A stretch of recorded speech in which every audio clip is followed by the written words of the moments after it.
Very good. अगं बाई मला आशीर्वाद दिलेले माझे बाबू. छान छान. हां आता म्हणा नमस्कार करा. Very good. सर्व देवांना म्हणा गुढीपाडवाच्या म्हणा खूप साऱ्या शुभेच्छा. खूप साऱ्या म्हणा म्हण बेटा. तसं म्हणायचं जे जेला आज गुढीपाडवा आहे ना, गुढीपाडवाच्या खूप साऱ्या शुभेच्छा. Very good. छान ग माझं बाळ ग. तर नमस्कार मंडळी, श्री स्वामी समर्थ. कसे आहात सगळे? मस्त आहात ना? मस्तच राहा. तर स्वागत आहे तुमचं माझ्या पुन्हा एका नवीन व्हिडिओमध्ये. आणि आज आहे गुढीपाडवा आणि नवीन वर्ष. सर्वांना गुढीपाडवा व नववर्षाच्या खूप खूप साऱ्या स्वामीमयी शुभेच्छा. तर आजचा तुमचा दिवस खूप खूप शुभ जाओ आणि स्वामी महाराज तुम्हाला सुख, शांती, समाधानी आणि निरोगी आयुष्य देवो. नेहमीच ही स्वामीचरणी प्रार्थना करते. तर ही बघा माझी अशी छान पूजा झालेली आहे. आणि तुम्हाला माहीत आहे मी सिंपल आणि सोबर पूजा करत असते, जास्त बजबज मलाही आवडत नाही. तर अशी माझी सुंदर पूजा झालेली आहे. आमच्या घरी आहे ना गुढी वगैरे उभारत नाही, तर गुढी वगैरे उभारायची माझी खूप इच्छा आहे. मी आहे ना माझ्या सासूबाईंना सुद्धा विचारली. हो एक मिनिट थांब. हा तू तिकडे जा, मी आणते. तू तिकडे जा.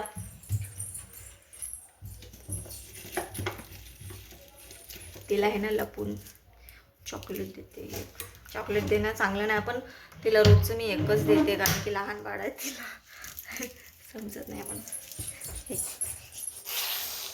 तर मी माझ्या सासूबाईंना विचारलं की आपल्या घरी गुढी वगैरे उभारत नाही का, तर त्या नाही म्हटले. मी म्हटलं उभारलं तर चालते का? तर सासूबाई म्हटले तुझी इच्छा असेल तर तू करू शकतेस, पण माझी अशी इच्छा आहे की जेव्हा माझं स्वतःचं घर होईल ना, तेव्हा तुम्ही म्हणत असाल काय नेहमी स्वतःचं घर करत असतेस, पण खरंच ते माझं एक मोठं स्वप्न आहे. इवन माझं नाही, आमचं दोघांचंही, माझ्या अहोंचं आणि माझं सुद्धा. तर जेव्हा होईल ना तेव्हा मला असं वाटत आहे की मी तेव्हा हे करू शकेन किंवा करणार.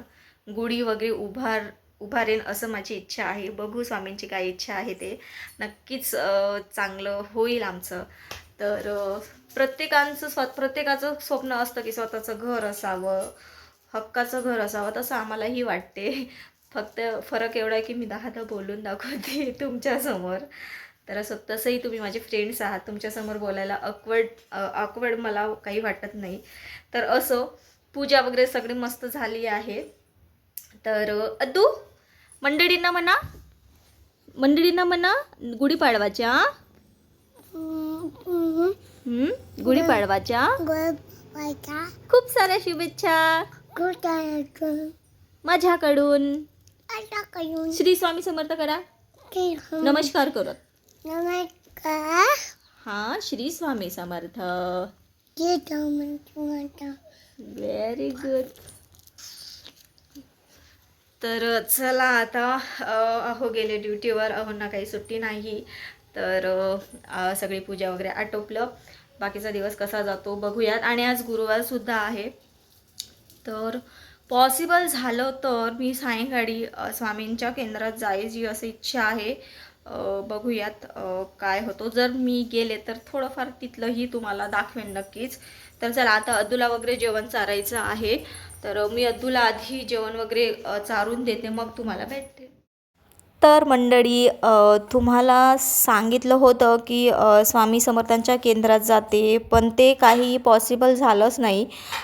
कारण की गुढीपाडव्याच्या नेक्स्ट दिवशीच आहे ना स्वामी महाराजांचं प्रकट दिन आहे. त्याच्यामुळे त्या दिवशीचं जाणे मस्ट आहे.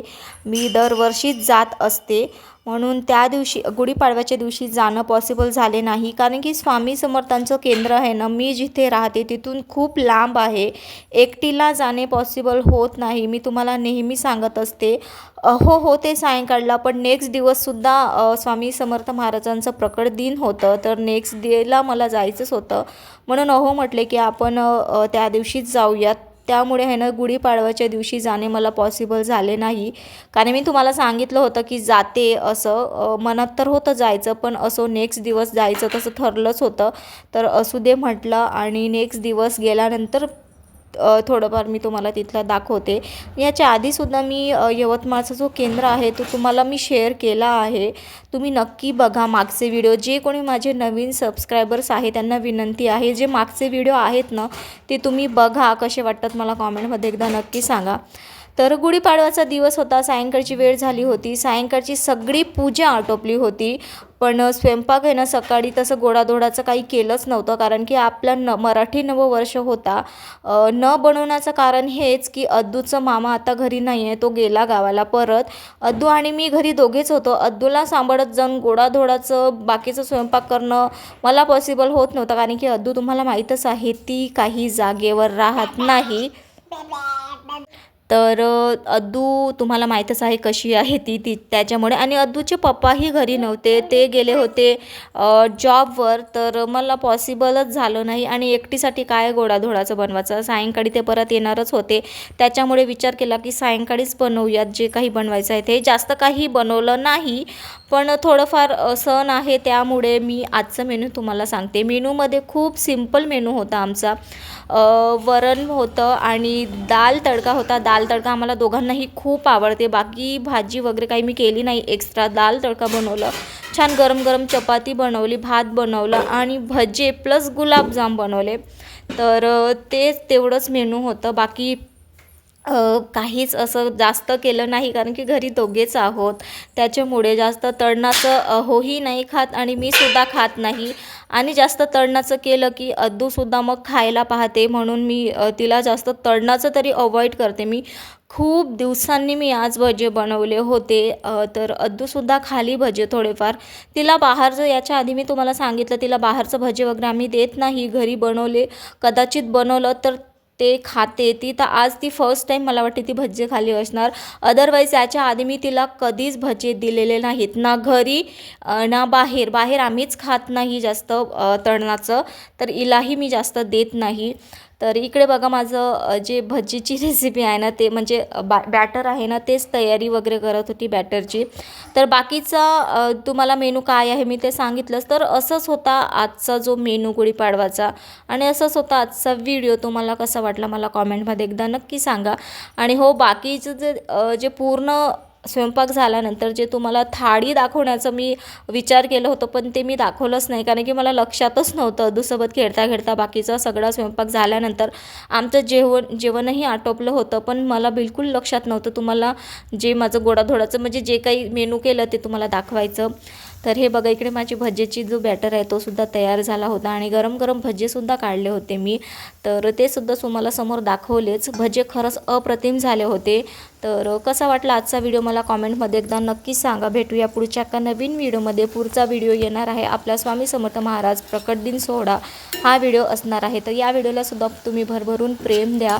तुमच्या परिवाराशी नक्की शेअर करा. प्लीज तुम्ही सपोर्ट करा माझ्या चॅनलला. आणि आजचा हा व्हिडिओ कसा वाटला तेही कमेंटमध्ये एकदा नक्की सांगा. तर चला भेटूया पुढच्या एका नवीन व्हिडिओमध्ये. तोपर्यंत बाय बाय. आणि हो, स्वामी महाराज तुम्हाला सुख, शांती, समाधानी आणि निरोगी आयुष्य देवो ही स्वामीचरणी प्रार्थना करते. तर इकडे मी हे ना तुम्हाला दाल तडका दाखवत होतं, मस्त झाली होती दाल तडकासुद्धा. आणि इकडे माझी प्रिन्सेस बघा किचनमध्ये सुद्धा माझे मागे मागे असते ती. तर चला बाय बाय.